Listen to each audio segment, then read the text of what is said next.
This channel does not promote any violent, harmful, or illegal activities. All content provided by this channel is meant for an educational purpose only.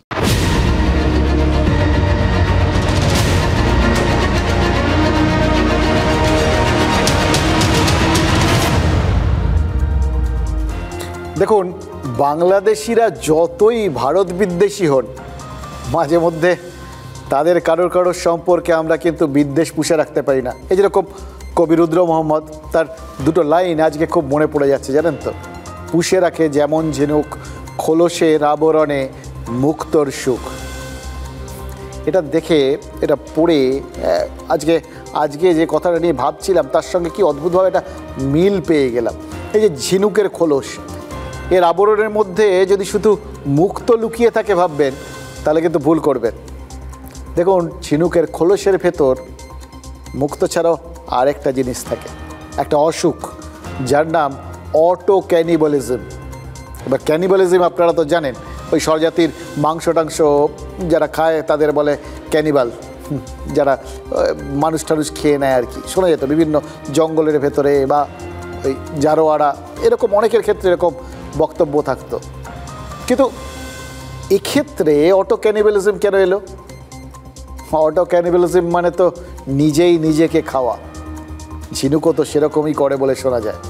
ঝিনুক জাতীয় প্রাণী এই খোলসের আড়ালে নিজেই নাকি নিজেকে খেয়ে শেষ করে ফেলে। আর শুধু ঝিনুক নয়, পৃথিবীতে এরকম অনেক বিচিত্র জীব আছে যারা নিজেই নিজেকে খেয়ে ফেলে। মানে পুরোটা না হলেও শরীরের একটা অংশ নাকি এরা কামড়ে খেয়ে নেয়। যেমন সাপ, যেমন শিম্পাঞ্জি। আর শিম্পাঞ্জি সে তো বাঁদর গোত্রীয় প্রাণী, মানে সেই অর্থে আমাদের পূর্বপুরুষ বাঁদর থেকেই তো আমরা মানুষ এসছি। বিবর্তনের সেই ইতিহাস রয়েছে বলেই তো বাড়ির বাচ্চা কাচ্চা দুষ্টুমি করলে আজও বলা হয়, এই বাদরামো করিস না। দেখুন, বাঁদর থেকে আমরা এসছি, ফলে ওদের মতো ওই লতায় পাতায় গোটা বিষয়টা আমাদের মধ্যে আসবে না, সেটা কি হয়? ফলে এসছে। আমাদের মধ্যেও কিন্তু কোথাও কোথাও অটো ক্যানিবালিজম আছে। কেন বলছি বোঝাবো।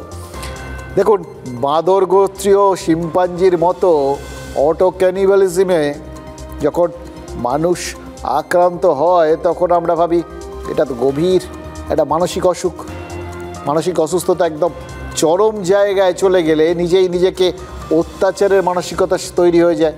আর সেই মানসিকতা থেকেই মানুষ নাকি নিজেকে নিজেই খেতে শুরু করে। কখনো ভেবে দেখেছেন, মানুষের মধ্যে যদি এটা থাকে, মানে সেটা যারা রাজনীতি করে তাদের মধ্যেও বিলক্ষণ থাকতে পারে।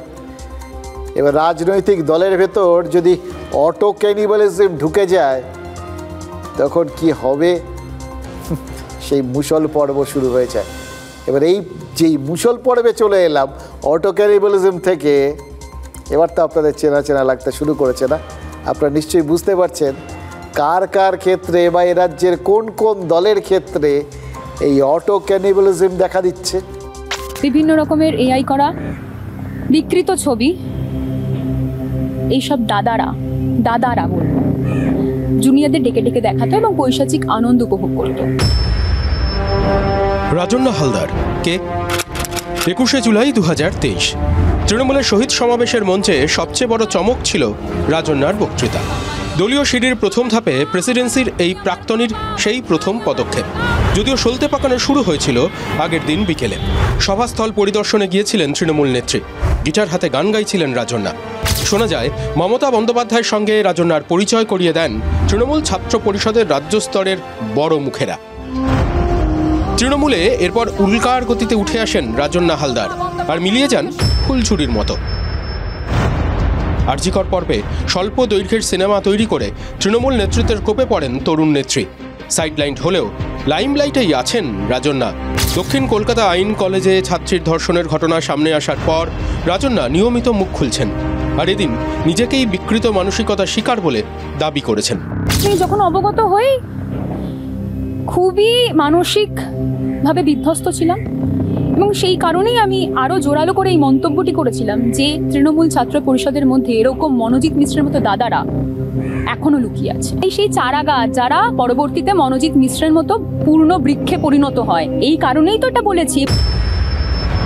যে দল যে সংগঠন তাকে প্রচারের মঞ্চ দিয়েছে, সেই দল এবং সংগঠনের একাংশের বিরুদ্ধে রাজন্যার এই অভিযোগ তো মারাত্মক।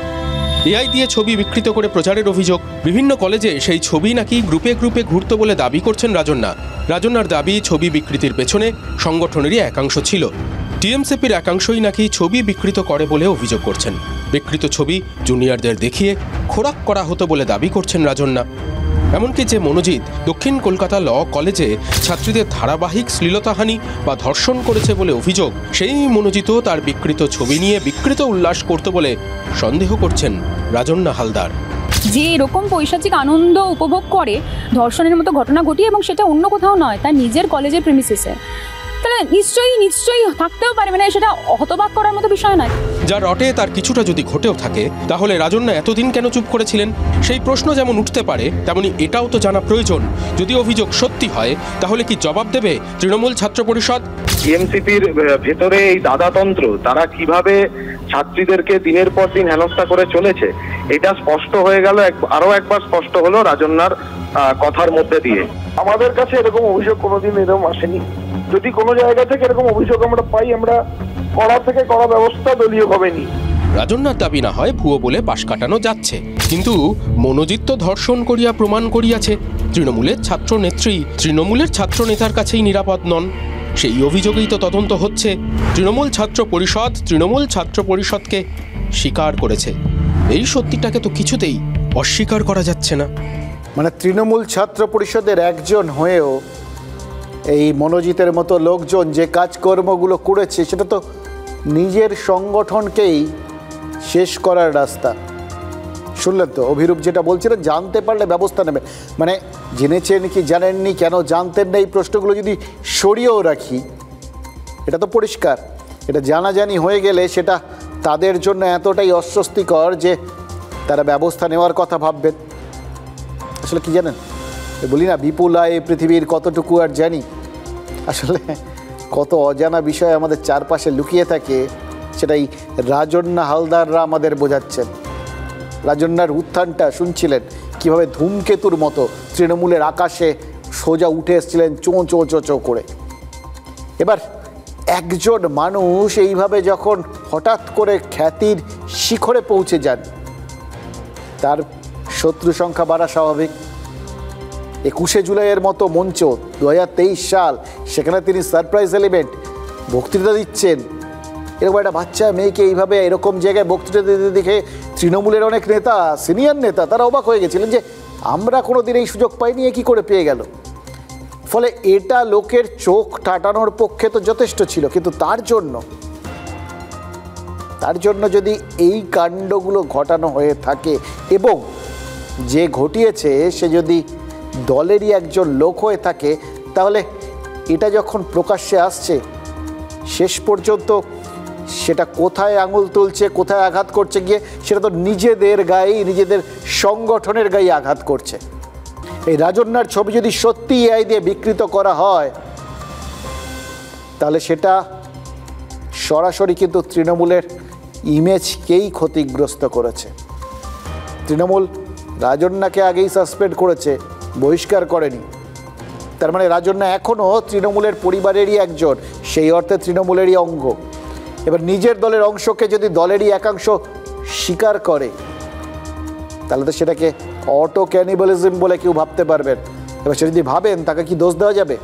এবার প্রশ্ন হচ্ছে যে যারা কলেজে কলেজে এই সমস্ত করছেন, তারা করছেন কেন? যা খুশি তাই করতে পারি, এই মানসিকতা তৈরি হয়ে গেছে বলে। সেটা যদি হয়, তাহলে তো আবার জানতে হবে যে এই মানসিকতাটা, মানে যা খুশি তাই করতে পারি, এটা তৈরি হলো কি করে? এটা কারণ ঠিক নেতা উঠে আসছে না বলে। দেখুন, ছাত্র নির্বাচন, ছাত্র রাজনীতি কেন দরকার? কারণ ছাত্র রাজনীতি, ছাত্র নির্বাচনের মধ্যে দিয়ে তো ভবিষ্যতের নেতারা উঠে আসে, সংগঠকরা উঠে আসে। কিন্তু যদি সেই নির্বাচনটাই বন্ধ থাকে, যদি সেই ছাত্র রাজনীতিটাই থমকে দাঁড়ায়, তাহলে কারা উঠে আসে? এই মনোজিতের মতো বেনজলরা। হাইকোর্ট বলে দিয়েছে যে ভোট যখন হচ্ছে না তখন ইউনিয়ন রুম খোলা রাখার কোনো দরকার নেই, মানে নির্বাচনী যখন নেই তখন নির্বাচিত ছাত্র প্রতিনিধি নেই, আর ছাত্র প্রতিনিধি যখন নেই ইউনিয়ন নেই, তাহলে ইউনিয়ন রুম খুলে রেখে লাভ কি? আজকে সেগুলো সব বন্ধ হয়ে যাওয়ার নির্দেশ দিয়েছিল। আমরা খোঁজ নিয়ে দেখেছি বহু কলেজ বহু বিশ্ববিদ্যালয় সেই আদালতের নির্দেশটা মানার চেষ্টা করেছে, খুব ভালো কথা। কিন্তু আরও অনেক জায়গায় আছে যেখানে কিন্তু এখনও বোধহয় ইউনিয়ন রুম খোলা আছে। দেখুন, খোলা থাকলো কি বন্ধ হলো এটাই এখন বিচার্য হয়ে যাবে, তাই তো? ইউনিয়ন রুম খোলা থাকা বা বন্ধ থাকা এর মধ্যেই কি যাবতীয় নষ্টের গোড়া লুকিয়ে রয়েছে? ওটাই কি একমাত্র যন্তর মন্তর ঘর? ওই ঘরে ঢুকতে না দিলেই কি ছাত্র নেতা নেত্রীরা সব শান্তিপ্রিয় শান্ত ছেলে শান্ত মেয়ে হয়ে যাবে? একজনেরও দাঁত নখ বেরোবে না এই গ্যারান্টি দেওয়া যাবে? দেখুন, যাদের মাথায় এই সমস্ত নারী নির্যাতনের কনসেপ্ট রয়েছে তাদের মগজে তো কেউ কারফিউ জারি করতে পারবে না, সেখানে তো তালা পড়ছে না। যারা জোর করে ওই জোরজার মুলুকতার এই মৌরসিপাটটা কায়েম করতে চেয়েছে তারাই তো ক্যাম্পাসগুলো দখল করে রেখেছে। এই কনসেপ্টটায় তালা খেয়ে দেবে, এবং তার থেকেও বড় কথা এই কনসেপ্টটা যে জায়গাটায় নিয়ে পৌঁছে দিচ্ছে, অর্থাৎ এমন একটা নৈরাজ্য সৃষ্টি, এমন একটা দাঁত নখ বার করা দানব যে হয়তো সংগঠনটাকেই শেষ করে দেবে। এটাকে কি অস্বীকার করা যাবে? ছাত্র ইউনিয়নের নির্বাচনটাকে বন্ধ করে দিলেন কেন? মনীষদের বাপ ঠাকুর দাদা সমস্ত ভর্তি রয়েছে বহু কলেজের বহু বছর ধরে। দেখুন, তাপস রায় বিজেপিতে আসার আগে তৃণমূল করতেন, তারও আগে করতেন কংগ্রেস। কংগ্রেসের ছাত্র সংগঠন ছাত্র পরিষদের দাপুটে নেতা ছিলেন। আমার তো মনে পড়ে যাচ্ছে আমাদের কলেজ জীবনে, ধরুন স্কটিশ চার্চ কলেজ, ওখানে দেখতাম আমরা যে তখন ভরা বাম মরশুম, কিন্তু তার মধ্যে স্কটিশে ছিল ছাত্র পরিষদ।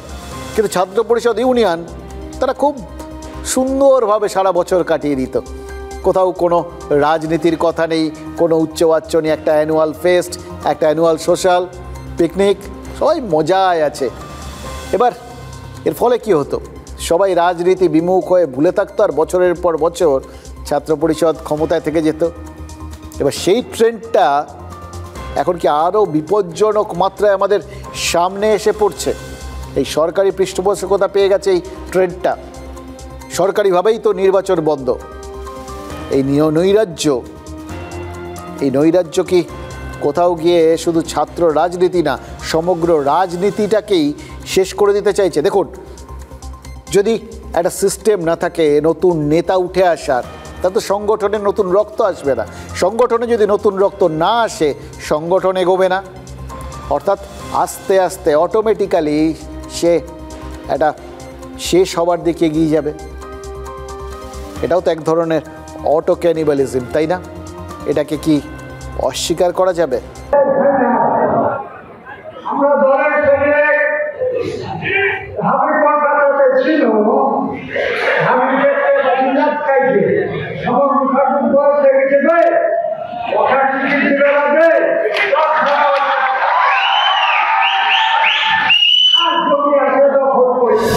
এই কথাতেই সূত্রপাত। তারপর জল গড়িয়েছে বহুদূর। 21শে জুলাইয়ের প্রস্তুতি সভা ছিল মালদা যুব তৃণমূলের। সেই সভামঞ্চেই বক্তব্য রাখছিলেন বিধায়ক সমর মুখোপাধ্যায়। বক্তৃতার পর চেয়ারে গিয়ে বসতেই তার দিকে এগিয়ে যান জেলা তৃণমূলের মুখপাত্র আশিস কুণ্ডু। দূর থেকে দেখে মনে হয় দুজনের মধ্যে কথা কাটাকাটি চলছে। এমনকি বিধায়ককে আঙুল উঁচিয়ে নিজের দলের নেতাকে শাসাতেও দেখা যায়। কি নিয়ে এই গরমাগর্মি? শোনা যাচ্ছে বিধানসভা ভোটের টিকিট কে পাবেন তা নিয়ে নাকি চাপা টেনশন রয়েছে রতুয়ার তৃণমূল নেতাদের মধ্যে, যার সূত্রপাত হয়েছে রথের দিন। রতুয়ায় রথ আয়োজনে বিশেষ ভূমিকা নেন তৃণমূলের মুখপাত্র আশিস কুণ্ডু। তাতে নাকি বিধায়কের সন্দেহ হয়েছে তলায় তলায় তাকে সরিয়ে নিজের টিকিট পাওয়ার ছক কষছেন আশিস।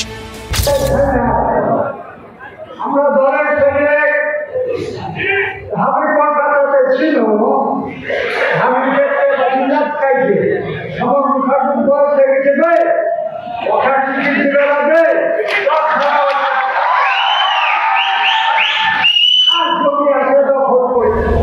তৃণমূলে গোষ্ঠীদ্বন্দ্বের ইঙ্গিত পেয়ে বিরোধীরা উল্লসিত। প্রবীণ বিধায়ক সমর মুখার্জি কিন্তু তাকে যে আমরা দেখছি যে কোনো সভা সমিতিতে অপমানিত হতে হচ্ছে, তিনি একটা ইনসিকিউরিটিতে আছেন। প্রকাশ্যে নিজেদের ক্ষোভ অভিমান প্রকাশ করাটা যে ঠিক হয়নি সেটা পরে সম্ভবত বুঝেছেন তৃণমূল বিধায়ক এবং তৃণমূলের স্থানীয় মুখপাত্র। মমতা বন্দ্যোপাধ্যায়ের ডিসিশন ফাইনাল, একটাই নেত্রী একটাই নেতা, মমতা ব্যানার্জি অভিষেক ব্যানার্জি। আমাকে দেখেছেন আমি কি নিষ্ঠার সঙ্গে দলটা করি, দলের অনুশাসন মেরে দলের একজন নিষ্ঠাবান সৈনিক আমি। কাজেই আমার বিধায়ক কি বলছেন বা কি করছেন সেই ব্যাপারে কোনো সংবাদ মাধ্যমে আমি মুখে কোনো কথা বলাটা আমার নিষ্ঠাবানের দিক থেকে শোভনীয় না। কিন্তু শাক দিয়ে কি আর মাছ ঢাকা যায়? কি হয়েছে না হয়েছে সেটা পাঁচকান করে দিয়েছেন তৃণমূলের ঘরের লোকেরাই। আশিস কুণ্ডু মহাশয়ের দ্বারস্থ হয়, উনি উনার সমস্ত কাজ ছেড়ে আমাদের এই রথযাত্রা সমস্ত রকম সহযোগিতা করে রথযাত্রার প্রথম পর্ব অনুষ্ঠান সম্পন্ন করায়। আমরা সোশ্যাল মিডিয়ায় একটা খবর দেখতে পাই, আমাদের বিধায়ক সমরবাবু আমাদের রথযাত্রা কমিটির মুখ্য পৃষ্ঠপোষক আশিস কুণ্ডু মহাশয়কে আঙ্গুল দেখায়। এই আঙ্গুল দেখানোর ঘটনাটাকে আমরা অত্যন্ত দুঃখিত। ফল চরম অস্বস্তি, যে অস্বস্তি আড়ালের চেষ্টা চালাচ্ছেন জেলা তৃণমূলের নেতারা। শ্রবণ মুখার্জির বয়স হয়েছে, হয়তো কেউ ভাবতে পারে যে ওয়ার প্রার্থী হবে না, এবার ওই এলাকায় ঢুকে পড়ি, ভাবতেই পারে কেউ, কেউ রতুয়ার জন্য আশা করতে পারে, যেতেই পারে, সেটা নিয়ে আমাদের কোনো বিরোধ নেই। দল যাকে ঠিক করবে, দল যাকে প্রার্থী করবে তাকে মেনে নিতে হবে। সেই কবেকার কথা, বাঙালিকে আত্মঘাতী বলেছিলেন নীরজচন্দ্র চৌধুরী, নীরজ সেই চৌধুরী। এবার তখন বিতর্কের বিষয় ছিল, আজকে আলোচনার বিষয়।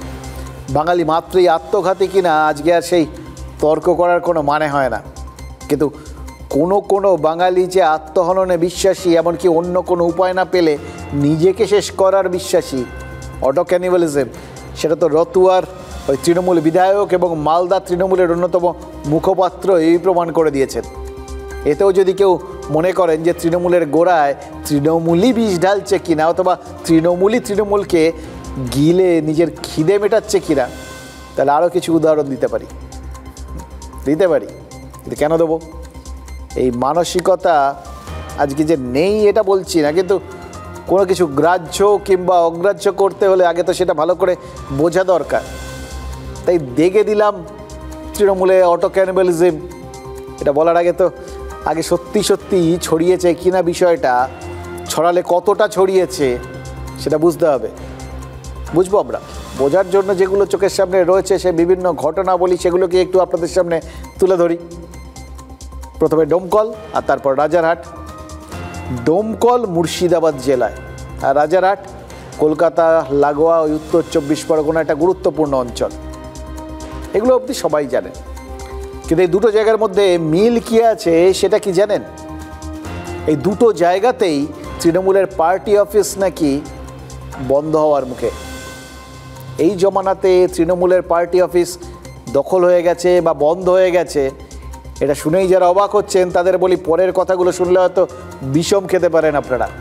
ডোমকলে প্রায় 50টা পরিবার তৃণমূল কংগ্রেস ছেড়ে সিপিআইএমে যোগ দিয়েছে, আর তারপরেই সেখানকার 16 নম্বর ওয়ার্ডে তৃণমূলের পার্টি অফিস দখল হয়ে গেছে। বা তৃণমূল ছেড়ে সিপিআইএমে কেন গেল এই 50টা পরিবার, যারা জিরো এই মুহূর্তে আসন সংখ্যার বিচারে? এই মুহূর্তে যখন লোকে তাদের তৃণমূলের সঙ্গে লড়াই যখন ধরছে আসলে বিজেপির, সেই অবস্থায় সেই পরিস্থিতিতে হঠাৎ বামেদের কেন বাঁচতে গেল? কারণ তৃণমূলের ক্ষমতাসীন গোষ্ঠী নাকি এই দলত্যাগী পরিবারগুলোকে আবাস থেকে বঞ্চিত করেছে, অর্থাৎ তৃণমূল সমর্থকদের আবাসের ঘর খেয়ে নিয়েছে বলে অভিযোগ উঠেছে। এবার যেটা বলছিলাম সেটাই খানিকটা মিলছে, অটো ক্যানিবালিজম, নিজেকে নিজে খাওয়া। এবার রাজারহাটের কথা শুরু, তাহলে বুঝবেন এই রোগটা কতটা ছোঁয়াচে। রাজারহাটের রায়গাছিতে তৃণমূলের অফিসে তালা ঝুলছে। কারা ঝুলিয়েছে? তৃণমূলেরই একাংশ। এবং অভিযোগ উঠেছে যে দলের একটা গোষ্ঠী বেশি ক্ষমতা পাচ্ছে, সুখভোগ করছে। এটা নাকি ওই অন্য গোষ্ঠীটা কিছুতেই হজম করতে পারেনি। বলা ভালো যে ওরা সব পাচ্ছে, কেউ খাবে আর কেউ খাবে না, তা হবে না। এটা হয়তো তারা ভাবতে শুরু করেছিল। ওরা খাচ্ছে, এরা পাচ্ছে না, খিদে বাড়ছে, তাই জন্যই কি পার্টিকেই খেতে বসে গেছে এরা, পার্টির অফিসে তালা বন্ধ করে দিয়েছে। অর্থাৎ এখানেও তো সেই রোগ। এবার এই রোগটা যে দলেরই হাড় মাস জ্বালিয়ে খাচ্ছে সেটা বোধহয় পার্টি সমর্থকরা বুঝতে পারছেন। কিন্তু মজা হচ্ছে, পরে রাজারহাট তৃণমূলের ওই পার্টি অফিস তালামুক্ত হয়েছে, কিন্তু বন্দিশালার শিকল ভাঙার কাজটাও তো তৃণমূল নেতাদের আরেকটা জায়গায় করতে হয়েছে।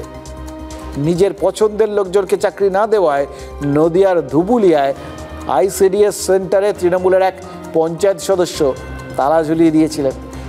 ফলে এই আইসিডিএস সেন্টারে যে শিশুরা দুপুরের খাবার পেত, যে প্রসূতিরা খাবার পেত, গত 4 দিন ধরে তারা খেতে পাচ্ছিলেন। হাইকোর্ট ইউনিয়ন রুমে তালা দিতে বলেছিল, আর ধুবুলিয়ার তৃণমূল নেতা শিশুদের পাতেই তালা ঝুলিয়ে দিয়েছিল। সোজা কথায় পরিষেবা থেকে বঞ্চিত হয়েছিলেন এই শিশু, এই প্রসূতিরা। আর বঞ্চিতের সংখ্যা কত জানেন? 100টা শিশু আর প্রায় সমসংখ্যক প্রসূতি। কি সামান্য বিষয় সব হয়েছে ভাবুন তো। আইসিডিএস সেন্টারে এক শিক্ষিকা অবসর নেন, তার জায়গায় নিজের অনুগামীকে ঢোকাতে হবে, এটাই তো দাবি ছিল ওই পঞ্চায়েত মেম্বার বরকত আলী। এবার সেটা হয়নি, সুতরাং আমার লোক নেই, আমার লোক চাকরি পেল না। তো যেখানে আমার লোক চাকরি পেল না সেই জায়গাটারই দরকার নেই, সুতরাং ওই অঙ্গনওয়াড়ি কেন্দ্রটাই তিনি বন্ধ করে দিয়েছিলেন। ক্ষতিটা করলেন কার? ওই বাচ্চাদের, প্রসূতিদের, নাকি যে দলটা তিনি করেন সেই তৃণমূল কংগ্রেসের। পরিষেবা না পেলে মানুষ যদি অসন্তুষ্ট হয় তাহলে ক্ষতিকার তৃণমূলেরই তো ক্ষতি। এবার পঞ্চায়েত সদস্য কাজটা ঠিক করেননি বলেই তো তৃণমূলের অন্য নেতারা তার সমালোচনা করেছিলেন, এবং আজ তারাই অঙ্গনওয়াড়ি কেন্দ্রের তালা খুলে দিয়েছেন। কিন্তু বিজ্ঞাপনটা যেটা হলো সেটা তো ওই অটো ক্যানিবালিজমের একটা আদর্শ উদাহরণ হয়ে রইল। মানে বারবার গোটা বিষয়টা প্রমাণ করার জন্য যা যা তথ্য প্রমাণ দরকার, বা সব থেকে বড় কথা, এটা তো একটা রোগ, এই রোগটার যে বিভিন্ন উপসর্গগুলো ধরা পড়া দরকার সেটা কিন্তু পরপর ধরা পড়ে যাচ্ছে, এবং সেটা রাজ্যের বিভিন্ন কোণ থেকে। ধুবুলিয়ার বটতলার এই আইসিডিএস সেন্টার গত 4 দিন ধরে বন্ধ ছিল। বন্ধ ছিল পড়াশোনা, বন্ধ ছিল খাবার দাবার। খাবার না পেয়ে ফিরে যাচ্ছিল শিশু ও প্রসূতিরা। আইসিডিএস কেন্দ্রের শিক্ষিকা অবসর নেন সম্প্রতি। অভিযোগ, ধুবুলিয়া 1 নম্বর গ্রাম পঞ্চায়েতের তৃণমূল সদস্য বরকত আলী শেখের এক পরিচিত ওই পদের জন্য আবেদন করেন, কিন্তু অঙ্গনওয়াড়ির আধিকারিক টুকটুকি খাতুনকে নিয়োগ করা হয়। অভিযোগ ওঠে সেই রাগেই নাকি আইসিডিএস সেন্টারে তালা মেরে দেন বরকত আলী। পছন্দ মতো লোক এখানে নিয়োগ হয়নি, এটাই হচ্ছে ওনার মানে মূল। আসলো, এসে বললো তোমাকে এখানে জয়েন করতে দেওয়া হবে না, তোমার অর্ডার ক্যান্সেল করতে হবে। এই ভদ্রবারে জয়েন করেছেন, আমবাগানে যখন ছিল, আমবাগানে বহুত ক্লাস, ওখান থেকে আবার তাড়িয়ে প্রবলেম সৃষ্টি করেছে সিডিপি, আর কেউ নেই। খবর সামনে আসতেই শাসক দলের বিরুদ্ধে তোপ দাগতে শুরু করে বিরোধীরা। মা বোনদের আইসিডিএস, সেখানে তাদের রংবাজি চলছে। এখন খাবার জায়গা পাচ্ছে না, সব তো দখল হয়ে গেছে। তো শুধু মিড ডে মিল বন্ধ করছে, তালা ঝোলাচ্ছে নয়, প্রফেসরকে, প্রিন্সিপালকে মেরেছে গভর্নমেন্ট কলেজে। দেখুন, তালিবানি শাসন কায়েম করার জন্য চেষ্টা করছে। এরপর TV9 বাংলার খবরের পরেই স্থানীয় পঞ্চায়েত প্রধান তালা ভেঙে দেওয়ার নির্দেশ দেন। ফের চালু হয় অঙ্গনওয়াড়ি কেন্দ্র। গ্যাস এনে দেওয়া হলো এখন মায়েদের জন্য এবং বাচ্চাদের জন্য, যে রান্নাটা হবে এবং তাদের যা পুষ্টিকর খাবার সেটা আমরা দেওয়ার চেষ্টা করি। আমাদের সেসব নিয়ে কোনো ইয়ে নেই, আমাদের বাচ্চাদের পড়াশোনাটা হোক, আমরা সেটাই চাই। ম্যাডাম যেই আসুক না কিছু। তালা খুললেও তৃণমূলের দোষ কাটল কি? দেখুন, তালা ভেঙে এই অঙ্গনওয়াড়ি কেন্দ্রকে ফের চালু কে করলেন? তৃণমূলেরই পঞ্চায়েত প্রধান। তার মনে হয়েছে যে বিষয়টা অন্যায় হচ্ছে, তার মনে হয়েছে যে বিষয়টা আখেরে তাদেরই ক্ষতি করছে। ক্ষতিটা কে করলেন? তৃণমূলেরই একজন পঞ্চায়েত সদস্য। এবার ধরুন, একটা ঘটনা যদি একবার ঘটে তাহলে সেটাকে কাকতালীয় বা দুর্ঘটনা বলে ধরা যেতে পারে, কিন্তু বারবার ঘটলে তাহলে তো বুঝতে হবে এটা অভ্যেস হয়ে গেছে। এতক্ষণে যে এতগুলো কথা বললাম তাতে মোদ্দা বিষয়টা তো এই একই জিনিস। বিভিন্ন জায়গায় বারবার তৃণমূলের বিভিন্ন সাইজের বিভিন্ন মাপের নেতাকর্মীরা এমন কিছু করছেন যাতে দলেরই বদনাম হচ্ছে, তৃণমূলের লোকই তৃণমূলের ক্ষতি করছে, এবং সেটা বুঝতে পারছেন তৃণমূলেরই লোকেরা, নেতারা। তারা হয় সমালোচনা করছেন, নয় অন্যায়টার প্রতিকার করার চেষ্টা করছেন। মানে ড্যামেজ কন্ট্রোলের চেষ্টা করছেন। ড্যামেজ কন্ট্রোল তো তখনই হয় যখন ড্যামেজটা হয়ে গেছে, মানে ক্ষতিটা হয়ে গেছে। এবার একটা হয়তো তাদের মনে হচ্ছে যে অবচেতন একটা বিশ্বাস তৈরি হয়ে গেল যে তৃণমূলকে রাখলে তৃণমূলই রাখবে, মারলে তৃণমূলই মারবে, আর কিছু করতে পারবে না। ফলে আজ যখন ওই কোচবিহার থেকে খবর এলো না যে পঞ্চায়েত সমিতির এক সদস্য গুলিবিদ্ধ হয়েছেন, অমনি বিজেপির নেতারা আমাদের বিশ্বাস করানোর চেষ্টা করলেন যে তৃণমূলের গোষ্ঠীদ্বন্দ্বেই গুলি চলেছে, এবং ওই যে তৃণমূল নেতা গুলিবিদ্ধ হয়েছেন সেটা ওই গোষ্ঠীদ্বন্দ্বের ফসল। এটা তাদের পক্ষে এখন সহজ হয়ে গেছে বোঝানো, কারণ সবই তো বললাম, রাখলে করলে তৃণমূল করছে, ভুগলে তৃণমূলই ভুগছে, মানে বাকি সবাই এখানে আর কোনো অস্তিত্বই নেই, এরকম একটা পরিস্থিতি তৈরি হয়ে গেছে। আর এরকম ক্ষেত্রতে বিরোধী দলগুলো সেইটাকেই আরও বেশি করে ধুনো দিচ্ছে, কারণ তাদের ঘাড়ে তো তাহলে আসার আর কোনো জায়গায় নেই। কারণ এই রকম ঘটনা আগে ঘটলে শাসক দলের পক্ষ থেকে নিশ্চিতভাবেই তাদের কেউ যদি গুলিবিদ্ধ হতো, সবার আগে বলা হতো যে বিরোধীদের কাণ্ড এটা, কিন্তু তার আগেই তো এখন বিরোধীরা বলে দিচ্ছেন না না, চারপাশে যা চলছে এটা তারই ধারাবাহিকতার ফল, ওই তৃণমূলেরই কেউ এটা করেছে, ওটা ওদের গোষ্ঠীদ্বন্দ্বের ফল। তাহলে কি দাঁড়ালো? যেটা তারা করছেন বিভিন্ন জায়গায় বিভিন্নভাবে, সেটা কোথাও কোথাও অন্য জায়গাতে তাদের বিরোধী গোষ্ঠী কাজে লাগাচ্ছে। কি জানা গেছে জানেন? সিসিটিভি ক্যামেরা ফুটেজ খতিয়ে দেখে পুলিশ নাকি দেখেছে যে গাড়িতে করে সে গুলি চালানো হয়, সেই গাড়িটা কোচবিহার উত্তরের বিজেপি বিধায়ক সুকুমার রায়ের নামে রয়েছে, এবং ফুটেজে নাকি বিধায়কের ছেলেকেও চিহ্নিত করা গেছে। দেখুন, তদন্তকারীরা তদন্ত করছেন, তারা এটা বলেছেন, অফিসিয়াল ভার্সন আমরা আপনাদের শোনালাম। এবার অফিসিয়াল যে ভার্সনটা সেটা যদি বিশ্বাস করতে হয় তাহলে এটা বিজেপির দিকে যাচ্ছে, কিন্তু বিজেপি তার আগেই এই চারপাশে যেটা চলছে তার রেশ টেনে তৃণমূলের ঘাড়ে চাপিয়ে দিয়েছে। এটা বলার তো একটা পরিস্থিতি তৈরি হয়ে গেছে। বিজেপি বিধায়ক সমস্ত অভিযোগ কিন্তু অস্বীকার করেছেন, এবং ওই একই জায়গায় অনড় রয়েছেন যে ওটা তৃণমূলের গোষ্ঠীদ্বন্দ্বেরই ফল, ওই তৃণমূলের লোকেরা এই গুলি চালিয়েছে। আমরা কি করব? আমরা শুধু ভাবছি যে এত অস্ত্রশস্ত্র আমাদের রাজ্যে আছে জানলে ডোনাল্ড ট্রাম্প না আবার উত্তেজিত হয়ে এখানে সিজফায়ার ঘোষণা করতে চলে আসেন। এতেই আক্রমণটা কিন্তু করেছে, এবং ওই গাড়িতে তার ছেলেরাও ছিল এবং আরও বেশ কয়েকজন ছিল। সবাইকে আমি আইডেন্টিফিকেশন করতে পারিনি, পুলিশ কিন্তু অ্যারেস্টও করেছে, তার ছেলে অ্যারেস্টও হয়েছে। তাই একজন এমএলএর ছেলে কীভাবে এত বড় কাজ করতে পারে, তার বাবার যদি মদত না থাকে তাহলে কোনোভাবেই সম্ভব না। আমার গাড়ি আমি মিটিংয়ে, আমি 10টার সময় আমি মিটিংয়ে আসছি, সেখানে মিটিংয়ের লোক প্রমাণ দিবে, আমার সিকিউরিটি আমার সঙ্গে আছে, তারা বলবে গাড়ি কখন বেড়েছে, কখন ঢুকছে, কখন বাড়িতে গাড়ি আসছে। সুকুমার রায় বিজেপির একজন হারমাদ সোকল্ড, এটা বিজেপি বিধায়কের এটা আজকের কাজ না, সবাই জানে। কুচবিহার দলের গোষ্ঠী কন্দলই হবে, বিজেপিকে মেরে কুচবিহারে কিচ্ছু রাখেনি, এমন অবস্থা করেছে ওখানে বিজেপির ক্ষমতা নেই যে ওদেরকে মারে। একটা পুরনো এদের আক্রোশের ছিল, একটা ঘটনা ছিল তাদের মধ্যে, সেটা রয়েছে। এছাড়াও অন্য কিছু যদি থাকে আমরা এটা তদন্ত করে দেখছি। আজ অফিস আসার সময় বড্ড অদ্ভুত লাগছিল জানেন তো, বাড়ির থেকে বেরোলাম, রোদ, আচমকা মাঝ রাস্তায় মানে হঠাৎ করেই দুম করে বৃষ্টি শুরু, মেঘ বৃষ্টি, ভাবলাম ঠিক আছে মেয়ে এখন এরকম কালো মেঘ চলবে বৃষ্টি, ওমা কয়েক মিনিটের মধ্যে ফের রোদ, বৃষ্টি ভ্যানিশ। মানে ওয়েদারের কি অদ্ভুত চট জলদি পরিবর্তন বলুন তো। এটা দেখে কি মনে হয়? এটা তো একদলই ওয়েদারটা হঠাৎ এরকম রাজনীতিকদের মতো হয়ে গেল কেন?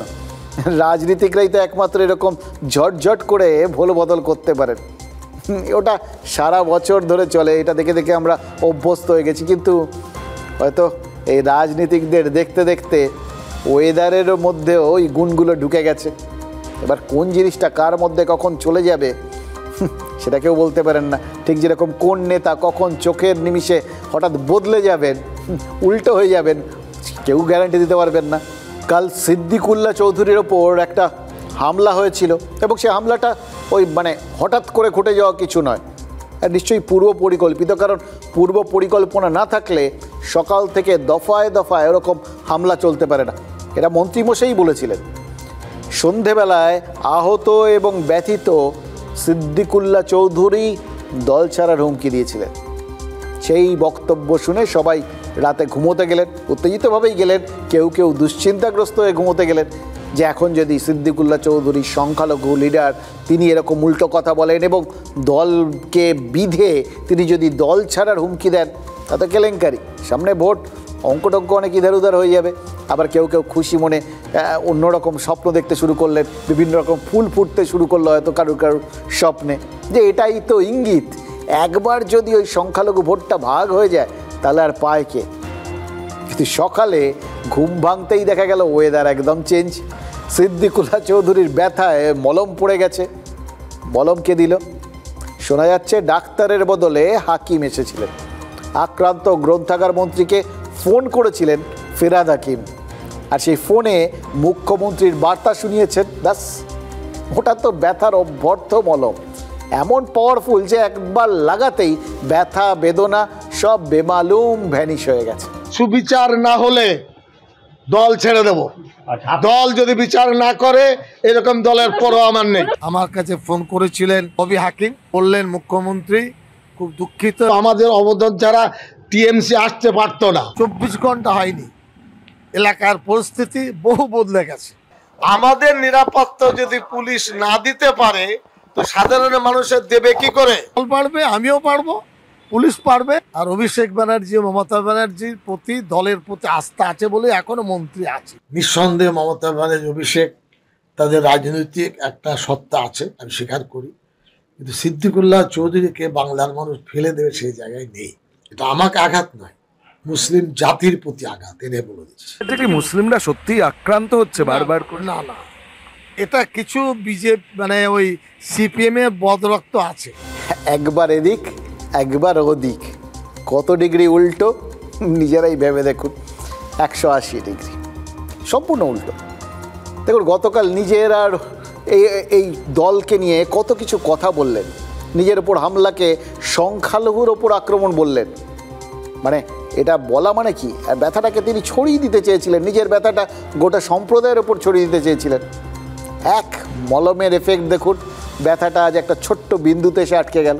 গতকাল বলেছিলেন না হামলাটা দলের মধ্যে থেকেই হয়েছে, আজ হামলার দায় গোটা দল থেকে বেরিয়ে দলের মাত্র একজনের ঘাড়ে দিলেন, তাও আবার একজন পঞ্চায়েত সমিতির সভাপতি, মানে সেই অর্থে ছোট নেতা। মানে বৃহৎ সমস্যাটা মাত্র এক রাতের মধ্যে একটা ছোট্ট সমস্যা হয়ে গেল, ছোট্ট ব্যাপার। এটা এখন চলছে। কিন্তু দেখুন, হামলা যে হয়নি সেটা সিদ্দিকুল্লাহ বলতে পারবেন না, আবার সংখ্যালঘুর ওপর হামলা সেটা তৃণমূলও বলতে পারবে না। তাই একটা মাঝামাঝি পরিস্থিতি। কিন্তু তাতেও স্লেট কি পুরোপুরি পরিষ্কার হচ্ছে?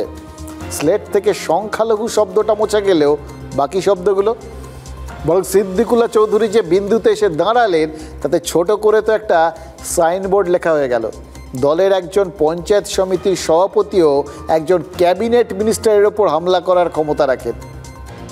এই তো আবার সেই অটো ক্যানিবালিজমের কথা চলে এলো, স্বজাতির মাংস ভক্ষণ। সরকারের মন্ত্রী কি সরকারের মান সম্মান ভক্ষণ করছেন? আবার দলেরই এক ছোট নেতা, তিনি কি দলেরই মাংস ভক্ষণ করছেন মন্ত্রীকে আক্রমণ করে? মানে ছড়িয়ে পড়া ব্যথাকে একটা বিন্দুতে আনতে গেছিলেন সিদ্দিকুল্লাহ, আর সেটা করতে গিয়ে তিনি কি করলেন? মন্ত্রী বলছেন যে পঞ্চায়েত সমিতির সভাপতি আহমেদ হোসেন শেখ সরকারি আমলাদের মারধর করেন। হ্যাঁ, এই কথাটাই তো বলেছেন রাজ্যের গ্রন্থাগার মন্ত্রী। যে কথা আজ অবধি বিরোধীরা বলেনি সে কথাই তো তিনি বলে দিলেন, তিনি সিদ্দিকুল্লাহ চৌধুরী। এবার কথাটা নাচ, যেটা সরকারের গায়ে লাগার সে তো লাগবে, কিন্তু তার থেকে অনেক বেশি, অনেক গুণ বেশি ছেঁকা লাগবে সরকারি আমলাদের গায়ে। এবং তার থেকেও বড় কথা, ছেঁকাটা পরবর্তী ক্ষেত্রে ফোসকা হয়ে পড়তে পারে কোথায়? দলের গায়ে। তার ফোসকা থেকে ইনফেকশনও ছড়িয়ে যেতে পারে। দেখুন, ডাক্তারের সমস্যাটা একবার, চোটের ব্যথা কমাতে মলম দিয়েছিলেন, এবার গ্যাংরিংয়ের সমস্যা। এইটা কিন্তু মলমে সারে না। আমাদের বিরুদ্ধে প্রচণ্ড আর্থিক তছরুফের অভাব, সরকারি আমলাদের মারধর করে, সরকারি আমলাদের মারধর করে। উনি যেটা বলছেন ওটা সবটাই মিথ্যা কথা বলছেন। কালকে ঘটনার জন্য দায়ী হচ্ছে উনি। অশান্তি করতে মেমারি থেকে গুন্ডা বাহিনী নিয়ে মেশিনপাতি ছিল সেই গাড়িতে, সেরকম গাড়ি নিয়ে সেটিকে উনি এখানে সেটিকে অশান্তির সৃষ্টি করেছেন। এই ট্র্যাডিশন তো তৃণমূলই শুরু করেছে না? আমি যখন গেছিলাম বজবজে তখন আমাকে এই ঝাঁটা দেখানো হয়েছিল, এখন পড়ছে নিজেদের ঘাড়েই পড়ছে। ভস্মা শুনেছেন তো? তৃণমূল দলে কেউ অপরিহার্য নন, সবাই ডিসপোজেবল আইটেম। তার উপরে কখন অপমান নেমে আসবে, চটি ঝাঁটা নেমে আসবে, তৃণমূল দলের নেতারা তা জানে না। ফিরহাদ হাকিমের ফোন, মুখ্যমন্ত্রীর বার্তা, সংখ্যালঘু টেনশন, যেটা হওয়ার কথা ছিল সেটা হয়তো খানিকটা কাটানো গেল, এটা তৃণমূল মনে করতে পারে, কিন্তু তৃণমূলের সবাই কি এরকম মনে করতে পারছেন? অন্তত সংখ্যালঘু ভোটার যেখানে ফ্যাক্টর, সেই এলাকার নেতা নেত্রীরা। তাই জন্য কি মনে হচ্ছে জানেন তো, অনেকে মলমের ডোজটা বাড়িয়ে দিচ্ছেন, সাবধানের মার নেই না, আর হয়তো ভাবছেন যে অধিকন্তু না দশায়, কিন্তু তাতে মলমের পার্শ্ব প্রতিক্রিয়া হওয়ার তো চান্স রয়েছে, যে চান্সটা তো করে দিয়েছেন সাবিত্রী মিত্র। সংখ্যালঘু নিয়ে হুঙ্কার ছেড়েছিলেন জলপাইগুড়ির মিজানুর রহমান, জেলা সংখ্যালঘু সেলের সভাপতি। তার বক্তব্য তো কালকেই দেখিয়েছিলাম আমরা আপনাদের। তিনি দক্ষিণ থেকে উত্তরে পৌঁছে গেছিল এই সংখ্যালঘু টেনশন।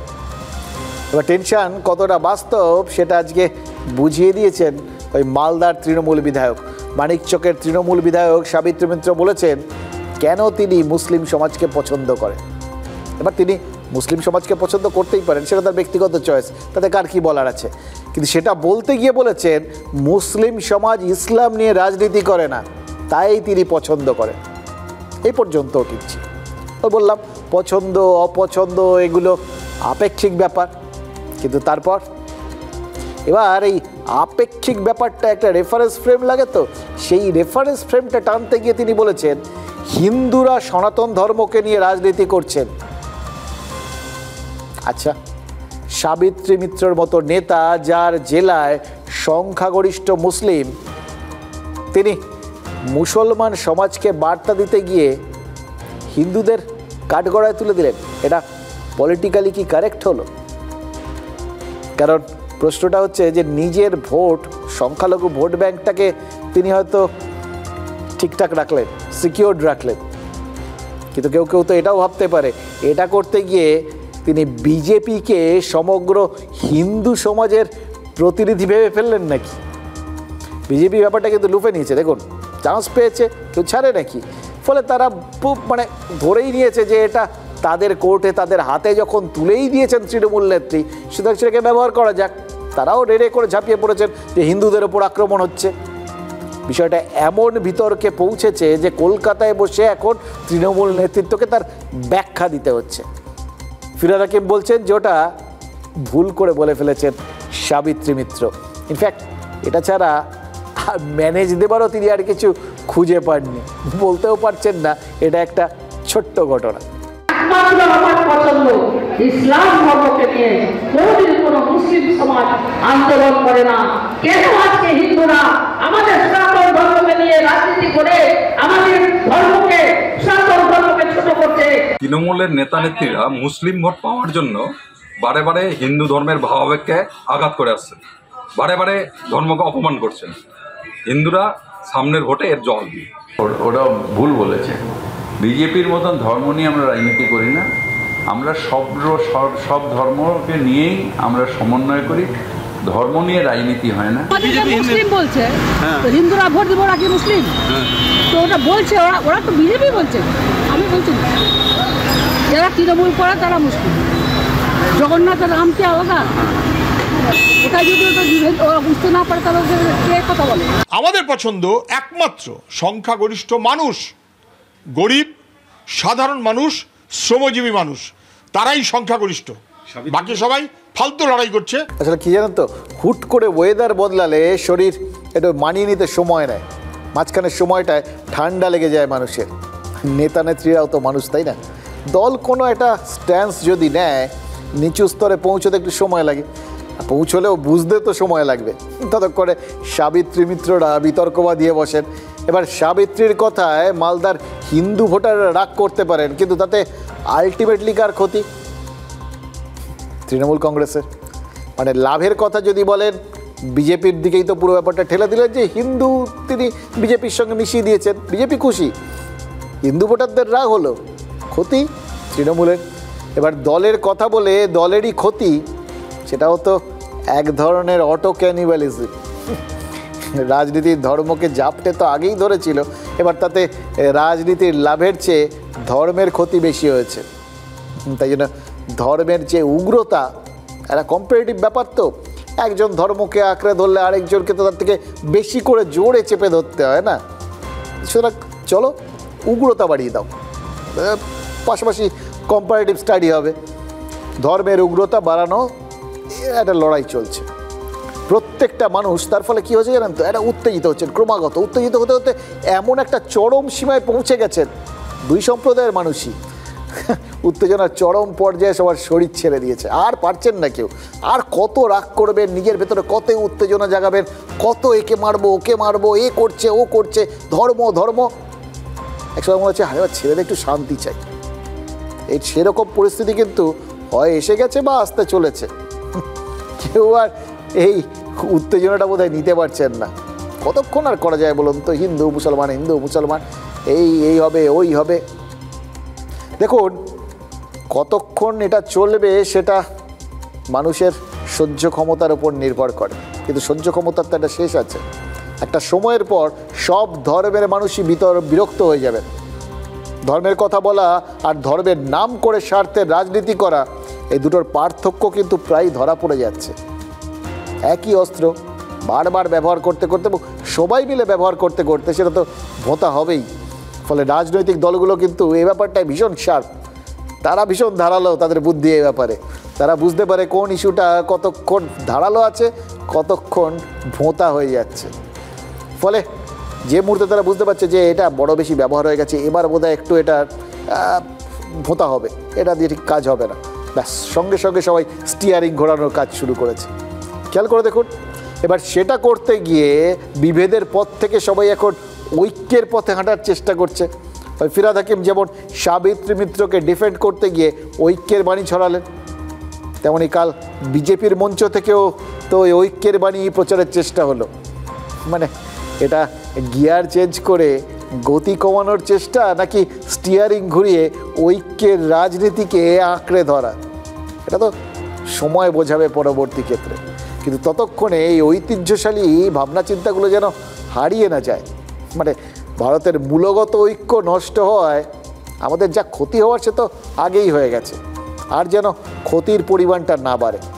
ভাল লাগছে মুখ্যমন্ত্রী ওই ব্যাপারটা বুঝতে পেরেছেন, জানেন তো, সেই জন্যই তিনি স্বরাষ্ট্রমন্ত্রীকে চিঠি দিয়েছেন।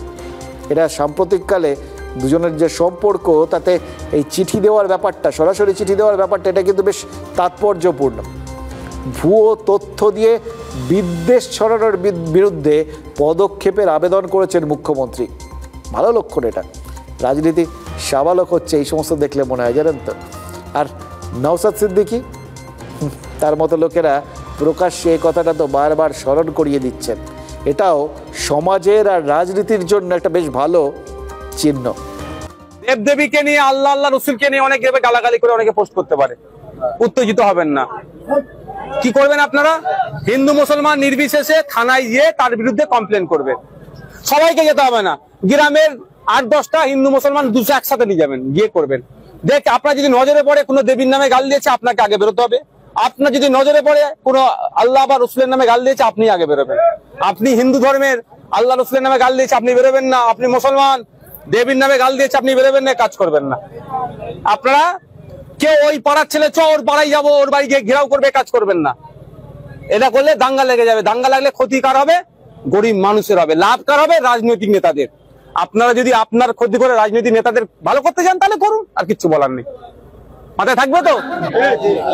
আচ্ছা, নওশাদ সিদ্দিকী কি রাজনীতি ছেড়ে দেবেন বলে ঠিক করেছেন নাকি? এইভাবে রাজনীতিকদের স্বরূপ সেটা সবার সামনে প্রকাশ করে দিচ্ছেন, রাজনীতির স্বরূপ ভাবনা চিন্তা সবাইকে জানিয়ে দিচ্ছেন, বুঝিয়ে দিচ্ছেন। এটা তো ট্রেড সিক্রেট। কেউ কারোর ট্রেড সিক্রেট বাইরে এরকমভাবে প্রকাশ করে নাকি এটাও ওই কারোর ক্ষেত্রে এরকম একটা উল্টো খেলা হয়, জানেন তো। সবাই এক রাস্তায় চললে তাহলে তো কোনো নিজের ইউনিকনেস থাকে না, স্পেশালিটি থাকে না, বিশেষত্ব থাকে না, তখন তাকে একটা অন্য রাস্তা নিতে হয়। ওই দেখবেন কেউ গিয়ে, যারা খুব ভালো সেলসম্যান, তারা গিয়ে কাউকে যখন বোঝাতে যায়, সেলসের লোকজন, তারা বলে আমরা জানি যে আপনাকে তেল দিয়ে কোনো লাভ নেই, আপনি কিছুতেই গলবেন না, আপনি ভীষণ কড়া। এবার যাকে বললেন যে আপনি তেল খান না, এটা বলা মাত্রই তিনি তো গলে জল হয়ে গেলেন। এটাও একটা ভালো স্টাইল, কিন্তু এটা অন্য অ্যাঙ্গেল থেকে খেলা।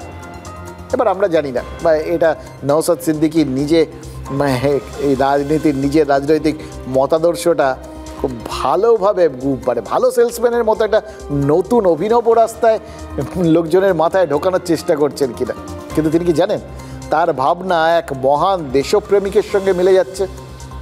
90 বছর আগে ভারতীয় সমাজের সাম্প্রদায়িক বিভাজন নিয়ে ঠিক একইভাবে তো চিন্তিত ছিলেন নেতাজি সুভাষচন্দ্র বসু। তার মূল্যায়ন ছিল দেশ জুড়ে খিলাফত কমিটিটা গঠন করতে যাওয়াই মহাত্মা গান্ধীর সব থেকে বড় ভুল ছিল। নিজের আত্মজীবনীর 2য় খণ্ডে নেতাজি লিখেছেন, খিলাফত আন্দোলন যখন অপ্রাসঙ্গিক হয়ে পড়ল তখন সংকট তৈরি হলো। খিলাফত স্বেচ্ছাসেবক এবং নেতাদের বিভিন্ন সাম্প্রদায়িক গোষ্ঠী নিজেদের দিকে টেনে নিল, সমাজে বিভাজন তৈরি হলো। তার থেকে কংগ্রেস খিলাফত নেতাদের মধ্যে যদি একটা ঐক্য রাখত, তাদের দলের মধ্যে রেখে দিয়েই আন্দোলন করত, তাহলে তারা বেপথে যেতে পারতেন না। নেতাজি কতটা দূরদৃষ্টি সম্পন্ন ছিলেন তার এই বিশ্লেষণেই পরিষ্কার। তার শহরেই 46 আর 47-এ সাম্প্রদায়িক গণহত্যা হয়েছে, কারণ এই সাম্প্রদায়িক বিভাজনের ভিত্তিতেই তো দেশ শেষ পর্যন্ত 3 টুকরো হয়েছে।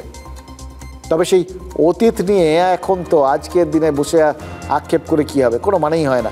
বর্তমানের বাস্তব হচ্ছে আবার একটা এরকম ভুল বা আমাদের মানে রাজ্যে বা আমাদের শাসক দল বা আমাদের রাজনৈতিক দলগুলোর মধ্যে শুধু যে এই অটো ক্যানিবালিজম দেখছি তা তো নয়, একটা রোগ ছড়াতে ছড়াতে সেটা হয়তো আমাদের সীমানা পেরিয়ে এবার আমাদের প্রতিবেশী রাষ্ট্রেও ডালপালা মেলে দিয়েছে। ইউনুসের বাংলাদেশকেও তার ফলে ধীরে ধীরে শত্রু রাষ্ট্র হিসেবেই আমরা দেখতে শুরু করেছি। পাকিস্তানকে যে চোখে দেখা হয়, বাংলাদেশকেও কি এবার থেকে সেই চোখেই দেখা হবে, সেরকমই তো ইঙ্গিত পাওয়া যাচ্ছে। বাংলাদেশের সঙ্গে ক্রিকেটীয় সম্পর্ক ছিন্ন করতে চলেছে ভারত। মোহাম্মদ ইউনুস ক্ষমতায় আসার পর থেকে কী করেছেন, বারবার ভারতের উত্তর পূর্বাঞ্চল নিয়ে মানে এই প্রচণ্ড ইঙ্গিতবাহী মন্তব্য করেছেন, উস্কানি দিয়েছেন। সোজা কথায় লালমনিরহাটে চীনকে বিমান ঘাঁটি করার জন্য ডেকে এনেছেন। এবার বিভিন্ন সময়ে বিভিন্ন ক্ষেত্রে সে কখনো চীনের সঙ্গে গিয়ে বসছেন, কখনো ট্রাম্পের সঙ্গে বসার চেষ্টা করছেন, কখনো পাকিস্তানি লোকজনকে ডেকে নিয়ে আসছেন। মানে যা যা করছেন সব কিছুর মূলে একটাই জিনিস রয়েছে, ভারত বিদ্বেষ। এটা করতে গিয়ে তিনি কি নিজের দেশের সর্বনাশের রাস্তাটাই খুলে দিচ্ছেন? ওই বললাম অটো ক্যানিবালিজম, নিজেই নিজের দেশকে শেষ করছেন। দেখুন, ভারত প্রত্যেকটা প্ররোচনার জবাবে একটা একটা করে বাংলাদেশের বাণিজ্যিক সুবিধা বন্ধ করে দিয়েছে। এবার ক্রিকেটীয় সম্পর্কেও কোপ পড়তে চলেছে, বাংলাদেশ সফর বাতিল করতে চলেছে ভারতীয় ক্রিকেট বোর্ড। দেখুন, ভারতীয় ক্রিকেটে মানে সরাসরি সরকারের কোনো নিয়ন্ত্রণ নেই, সরকার সরাসরি কোনো হস্তক্ষেপ করে না, কিন্তু বিদেশ সফরের জন্য তো কেন্দ্রের অনুমোদন লাগে। খুব সম্ভবত অগাস্টে 3টে ওয়ানডে আর 3টে T20 সিরিজ খেলতে যাওয়ার কথা ছিল বাংলাদেশে, সেটা বোধহয় যাবে না ভারতীয় দল। বাংলাদেশের ভারত বিদ্বেষ যেভাবে চরমে উঠেছে, সেটা ক্রিকেটারদের নিরাপত্তার জন্য খুব মানে আশঙ্কাজনক। এটা মোটামুটি একটা চেনা বক্তব্য হিসেবেই আপনারা ধরতে পারেন যখন সরকারিভাবে এই ট্যুরটাকে ক্যান্সেল বলে ঘোষণা করা হবে। কিন্তু এই পদক্ষেপটা জরুরি, আর তার থেকেও বেশি জরুরি হচ্ছে বাংলাদেশকে বার্তা দেওয়াটা। উস্কানি এবং ক্রিকেট একসঙ্গে চলতে পারে না, ঠিক যেভাবে রক্ত আর জল একই ধারায় বইতে পারে না, নরেন্দ্র মোদী বলেছিলেন। তার মানে পাকিস্তানকে ভারত যে ভাষায় বার্তা দিচ্ছে, বাংলাদেশকেও সেই একই ভাষাতেই বার্তা পৌঁছে দেওয়া হচ্ছে। বাংলাদেশ বুঝলে ভালো, নাহলে তো ওই সিঁদুর শব্দটার মানে এখন গোটা বিশ্ব বোঝে। ভারতের চোখে কি ক্রমশ আরেকটা পাকিস্তান হয়ে উঠছে বাংলাদেশ? বাংলাদেশের ভারত বিরোধিতা উস্কানিতে রীতিমতো বিরক্ত দিল্লি। ইউনুস সরকারকে চাপে ফেলতে এবার অভিনব কৌশল নিতে চলেছে ভারত সরকার। বাংলাদেশের রাজনৈতিক অস্থিরতায় সেখানে ভারতীয় ক্রিকেট দলকে না পাঠানোর পরামর্শ কেন্দ্রের। বাংলাদেশ ক্রিকেটে কিছু ছিল না, একটা জিরো। আজকের আয়ারল্যান্ড স্কটল্যান্ড যেমন বাংলাদেশ তেমনই ছিল। জগমোহন ডালমিয়া বাংলাদেশকে আজকের বাংলাদেশ তৈরি করেছিলেন, কারণ আইসিসি যে চ্যাম্পিয়নশিপ ট্রফি প্রথমবার বাংলাদেশে হয়েছিল তখন শেখ হাসিনা ছিলেন বাংলাদেশের প্রধানমন্ত্রী। কিন্তু এখন যেটা হয়েছে সেটা নোংরামি চলছে, সেটা রাজনীতি চলছে, বাংলাদেশের ইতিহাসকে মুছে ফেলার একটা চক্রান্ত চলছে, বিদেশি হাত আছে। তবে এটা ভারত সরকারের যথাযথ সিদ্ধান্ত যে বাংলাদেশের সাথে কোনো রকম সম্পর্ক রাখা এই মুহূর্তে যায় না, কারণ বাংলাদেশ আর বাংলাদেশের হাতে নেই, বাংলাদেশ পাকিস্তানের হাতে অথবা চায়নার হাতে। ঠিক পাকিস্তান ক্রিকেট বোর্ডের সঙ্গে যে মনোভাব নিয়েছে ভারতীয় ক্রিকেট বোর্ড, বাংলাদেশের সঙ্গেও হয়তো অদূর ভবিষ্যতে সেই স্টান্স নিতে দেখা যেতে পারে ভারতীয় ক্রিকেট বোর্ডকে। এই পরিস্থিতিতে একটা যদি আমরা বাণিজ্যিক সম্পর্কটাকে যদি আমরা একটা বেসের মতন ধরি, তাহলে তার একটা সুপারস্ট্রাকচার হিসেবে যে সাংস্কৃতিক সম্পর্ক সেটাও কিন্তু কোথাও গিয়ে একটু ব্যাহত হবেই। তো ক্রিকেটীয় সম্পর্কটাও যে ব্যাহত হবে এটা খুবই স্বাভাবিক। আর এতেই বাংলাদেশ ক্রিকেট বোর্ড হয়তো আরও চাপে পড়তে পারে। অতীতে যে ভারতীয় ক্রিকেট বোর্ডের হাত ধরেই বাংলাদেশের এই ক্রিকেটে উত্থান, এমনকি যে জগমোহন ডালমিয়ার হাত ধরে এই টেস্টের স্বীকৃতি পেয়েছিল বাংলাদেশ ক্রিকেট বোর্ড, অদূর ভবিষ্যতে সেই বাংলাদেশের সঙ্গেই সেই ক্রিকেটীয় সম্পর্ক ছিন্ন করতে পারে ভারতীয় ক্রিকেট বোর্ড। দেখুন, এই ক্রিকেট সম্পর্ক এটা ছিন্ন হলে কি হবে? গোটা বিশ্বেই সবাই কিন্তু এই ভারতের সাথে খেলার জন্য মুখিয়ে থাকে, কারণ ভারতের সাথে খেলা মানেই কোষাগার ভর্তি হয়ে যাওয়া। টাকা যা আসে ভারতের সঙ্গে খেলাতেই, অন্য দেশের সঙ্গে খেলাতে টাকাটা আসে না। সে স্পন্সর থেকেই হোক বা দর্শকের মধ্যে নিজের দেশের সমর্থকদের মধ্যে উৎসাহ থেকেই হোক।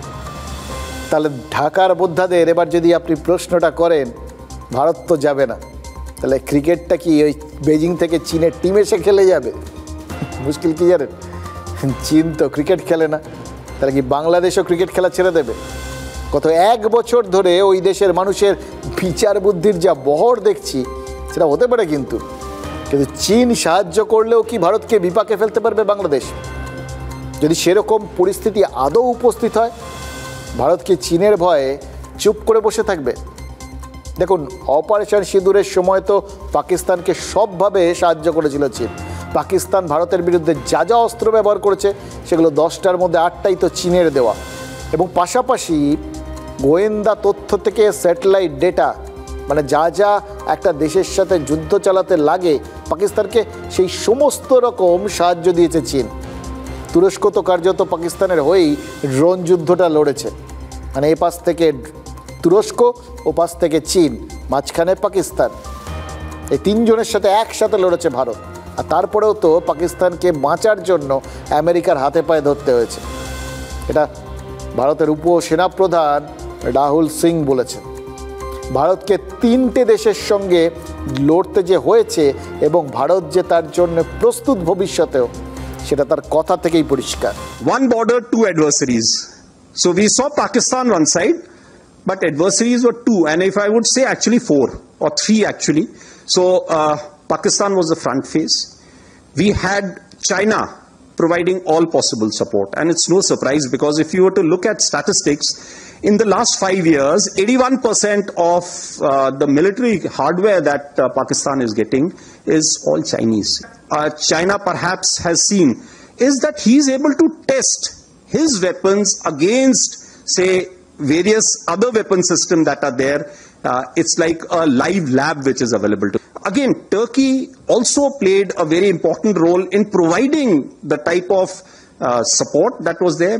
When the DGMO level talks were going on, Pakistan actually was mentioning that we know that your such and such important sort of vector is primed and it is ready for action. I would request you to perhaps, pull it back. So he was getting live inputs as far as from China. So that is one place we really need to move fast and take appropriate action. দেখুন, চীনের 36তম রণকৌশল হচ্ছে ভাড়া করা ছুরি দিয়ে খুন করা, যাতে ছুরি উদ্ধার হলে ছুরির মালিক গ্রেফতার হয়, তার কিছু না হয়। এই চীনের ভাড়া করা ছুরি হচ্ছে পাকিস্তান। তুরস্ক তাদের ধার দিয়েছে, কিন্তু মুশকিল হচ্ছে লোহাটাই তো মরচে ধরা, তাই পাকিস্তানকে শেষ পর্যন্ত আমেরিকার হাতে পায়ে ধরতে হয়েছে। আমরা বলছি না, পাকিস্তানের ওই প্রধানমন্ত্রীর উপদেষ্টা রানা সানাউল্লাহ হামিদ মিরকে দেওয়া সাক্ষাৎকারে এটা স্বীকার করে নিয়েছেন।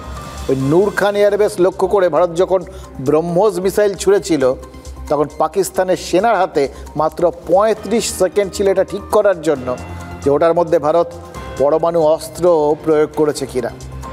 এবার পাকিস্তান তার প্রত্যাঘাত কীভাবে করবে সেটা ওর মধ্যেই ঠিক করতে হতো। এটা যদি ভেবে নিত পাকিস্তান যে ওটা পরমাণু অস্ত্র, এটা ভেবে পরমাণু অস্ত্র নিয়ে যদি পাকিস্তান প্রত্যাঘাত করত তাহলে ভারত 50টা পরমাণু শক্তিধর মিসাইল ছুড়ে দিত। তাহলে কি হতো? হতো তাই যেটা হওয়ার কথা, পাকিস্তানকে আর খুঁজে পাওয়া যেত না। 1999 সালে অটল বিহারী বাজপেয়ী তো এ কথাই বিল ক্লিন্টনকে ফোনে বলেছিলেন বলে শোনা যায়। পাকিস্তান একটা বোমা ফেলবে, তাতে ভারতের যা ক্ষতি হওয়ার হবে, কিন্তু পাকিস্তান দ্বিতীয় বোমা ছোড়ার আগেই নিশ্চিহ্ন হয়ে যাবে। এখন ওই একটা বোমা ফেলাটাও হবে না, কারণ ভারতের এয়ার ডিফেন্স সিস্টেম যা রয়েছে কিছুই তো ওখান থেকে পার করে পাকিস্তান এই পারে পাঠাতে পারেনি, চেষ্টা এবারও করেনি। সেটা তো দেখেছি আমরা, মিসাইল টিসাইল ছুঁড়েছিল ওই দিল্লি লক্ষ্য করে, সেটা এসে পৌঁছয়নি, মাঝ আকাশেই শেষ। পাকিস্তানের সেনাপ্রধান আসিম মুনির কিন্তু এটা জানেন, তাই ওই নূর খান এয়ারবেসে মিসাইল পড়ার পরেই বুঝেছিলেন ভারতের পরবর্তী টার্গেট কী, বুঝে সেটাই করেছিলেন যেটা করা উচিত। বুদ্ধিমান আছেন। ওই জব পলায়তি সজীবয়তি যাবতীয় বীরত্ব ভুলে গিয়ে মাঝ রাতে প্রধানমন্ত্রী শাহবাজ শরীফকে ফোন করে ঘুম থেকে তুলেছিলেন এবং শেষ পর্যন্ত ওই তার সঙ্গে ওই আমেরিকার হাতে পায়ে ধরা ঠরার পর কোনো রকমের ভারত এই যাবতীয় কাণ্ড কারখানাগুলো করে আর কি। একথা শাহবাজ শরীফই ফাঁস করে দিয়েছেন। এবার সিজফায়ারের জন্য পাকিস্তানি তো আমেরিকাকে বার্তা পাঠিয়েছিল, মানে একটা মিসাইল গোটা পাকিস্তানের মানসিক ভারসাম্যটাকে নষ্ট করে দিয়েছিল। ভাবুন, 25 কোটি নাগরিকের একটা আস্ত দেশ, তার সকলে ভুল বকছেন, এটা তো মেনে নেওয়া যায় না। তার মানে যেটা তারা বলছেন তার কিছুটা তো বটে। কিন্তু আমাদের তো আত্মতুষ্ট হওয়ার উপায় নেই। পাকিস্তানকে পুতুল সাজিয়ে পর্দার আড়াল থেকে কারা কলকাঠি নেড়েছে তা তো পরিষ্কার। ওই লেফটেন্যান্ট জেনারেল রাহুল আর সিং 4 জন শত্রুর কথা বলেছিলেন, 3 জনের কথা উল্লেখ করেছেন, পাকিস্তান, চীন আর তুরস্ক। চতুর্থ শত্রুকে উপসেনা প্রধান যার নাম করেননি তার নাম তার মুখে বসাবো না, কিন্তু অপারেশন সিঁদুরের সময় আমেরিকার মুখোশ কিন্তু একেবারে খসে পড়েছে। এই সিজফায়ারের পর ডোনাল্ড ট্রাম্প বারবার কৃতিত্ব নেওয়ার যেভাবে চেষ্টা করেছেন তাতে কিন্তু মনে হচ্ছে একটা নির্দিষ্ট উদ্দেশ্য থেকেই তিনি এই দাবি করছেন। সেটা কি? নোবেল শান্তি পুরস্কার। এটা তো অলরেডি তার নাম পাকিস্তান সুপারিশ করে বসে আছে। বারবার বলছেন এবার পাকিস্তানের বায়ুসেনা প্রধান জাহির আহমেদ বাবর সিধুকে চুপিসারে আমেরিকা নিয়ে যাচ্ছেন। এর কারণ কি? হ্যাঁ, এটা তো শুধু আরেকবার কোথাও ওটা সুপারিশ পাওয়ার জন্য হতে পারে না। একটা দেশ তো দুবার একটা জনের নাম প্রস্তাব করতে পারে না। তাহলে আমার কি মনে হচ্ছে জানেন, এই অপারেশন সিঁদুরের পর পাকিস্তানের অন্দরেই তুমুল ঝামেলা হয়েছে। কারণ ভারত পাকিস্তানের বায়ুসেনা ঘাঁটিগুলোকে অকেজো করে দিয়েছে, বায়ুসেনার অনেক সম্পত্তি নষ্ট হয়েছে, সেগুলোকে বাঁচানোর দায়িত্ব ছিল এয়ার ডিফেন্স সিস্টেমের, কিন্তু পাক স্থলবাহিনীর হাতে থাকা এয়ার ডিফেন্স সিস্টেম ভারতের মিসাইল আটকাতে পারেনি। ভারতের হামলায় পাকিস্তানের বায়ুসেনার অনেক কর্মী মারা গেছেন, কিন্তু এত বলিদান দিয়েছে বায়ুসেনা। ফিল্ড মার্শাল হয়েছেন কে? আসিম মুনির। এই জায়গার থেকে এই জায়গাটি কাজে লাগাতে চায় এখন আমেরিকা। ট্রাম্প যে ব্যবসাদার সেটা তো আপনারা খুব ভালো করে জানেন। এই যে বায়ুসেনা প্রধানকে ডেকেছেন সেটা কি পাকিস্তানকে এখন F-35 বিক্রি করার জন্য? বুঝিয়ে দিচ্ছেন, দেখো তোমাদের যা ক্ষতি হয়েছে সব তোমাদের বায়ুসেনারই হয়েছে, এবং সেগুলো হয়েছে ওই চীনের মালপত্র নিয়ে লড়াই করতে গিয়ে, তার থেকে আমাদের মাল নাও, আমাদের এয়ার ডিফেন্স সিস্টেম নাও, সব দিচ্ছি। এবার কোন সময় এগুলো বলছেন? যখন বিশ্বব্যাংক পাকিস্তানকে ঋণ দিচ্ছে, মানে বিশ্বব্যাংক পাকিস্তানকে ঋণ দেবে আর সেই ঋণের টাকায় পাকিস্তান আমেরিকার যুদ্ধ বিমান কিনবে। মাছের তেলে মাছ ভাজা হয়ে যাবে, চীন মাছের কাঁটাও পাবে না। কিন্তু চীনের তো অন্য কথা, তাদের তো অন্য চিন্তা মাথার মধ্যে ঘুরছে। এই চীনা যুদ্ধ বিমানগুলোর তথ্য যদি পাকিস্তান আমেরিকাকে দিয়ে দেয় তাহলে কি হবে? পাকিস্তানের এখন যা পরিস্থিতি তাতে কিন্তু আমেরিকা যা বলবে তারা সব করে দেবে। অবশ্য এটা নিয়ে পাকিস্তানের খুশি মনে থাকার কোনো উপায় নেই, জানেন তো। কারণ রাশিয়া আবার তালিবানকে স্বীকৃতি দিয়ে বসে আছে। মস্কোয় তালিবানের যে দূত ছিলেন তিনি এখন রাষ্ট্রদূতের মর্যাদা পেয়ে গেছেন। এবার ইতিহাসের বিপরীত গতি দেখুন, 79 সালে আফগানিস্তানে সেনা ঢুকিয়েছিল সোভিয়েত রাশিয়া। আমেরিকা তার সঙ্গে ছায়াযুদ্ধ শুরু করেছিল। বিশ্বের বিভিন্ন প্রান্ত থেকে মুসলিম যোদ্ধাদের এনে মুজাহিদিন বাহিনী তৈরি করেছিল। 89 সালে রাশিয়া পিছু হটার পর সেই মুজাহিদিনদের মধ্যে যারা পাকিস্তানি তারা কাশ্মীরে এসে জিহাদ করতে শুরু করলো। কাশ্মীরে আগুন জ্বলে উঠল, আর একাংশ তালিবান হয়ে গেল। এখন সেই তালিবানই ঘুরে গিয়ে আমেরিকার শত্রু। আর রাশিয়ার বিরুদ্ধে অস্ত্র ধরেছিল যারা, তাদেরকে কে স্বীকৃতি দিল? সেই রাশিয়া। এবং এই স্বীকৃতিকে স্বাগত জানিয়েছে কে? চীন। বুঝতে পারছেন, চীনও কি এখন তালিবানকে স্বীকৃতি দিয়ে দেবে? অসম্ভব নয় কিন্তু, কারণ পাক বিদেশ মন্ত্রীর চীন সফরের সময় বেজিংয়ে একটা ত্রিপাক্ষিক বৈঠকের আয়োজন হয়েছিল। আফগানিস্তানে কিন্তু খনিজ অফুরন্ত, আর চীনেরও অফুরন্ত খিদে, রাবণের খিদে। সেক্ষেত্রে সেন্ট্রাল এশিয়ার এশিয়া মাইনরে আমেরিকার কী হবে? খেল খতম। পাকিস্তানের গুরুত্ব বাড়বে, কারণ পাকিস্তান সেন্ট্রাল এশিয়ার প্রবেশদ্বার, ইরানেরও প্রবেশ পথ হচ্ছে পাকিস্তান। এবার এই যাবতীয় যা কূটনৈতিক এই যে বিভিন্ন রকম অবস্থানগুলো চেঞ্জ হয়ে যায় দাঁড়াচ্ছে, প্রশ্ন হচ্ছে ভারত তাতে কী করবে? কী আবার করবে? ভারতের এক্ষেত্রে কিছু করার নেই, কারণ তালিবানের সঙ্গে ভারত ট্র্যাক 2 রাজনীতি করে, কূটনীতি, সম্পর্কটা বেশ ভালো। আর রাশিয়া ভারতের চিরকালীন বন্ধু। ফলে এই লড়াইয়ে ভারতের পজিশন হচ্ছে ওই গ্যালারিতে বসা দর্শকের মতো।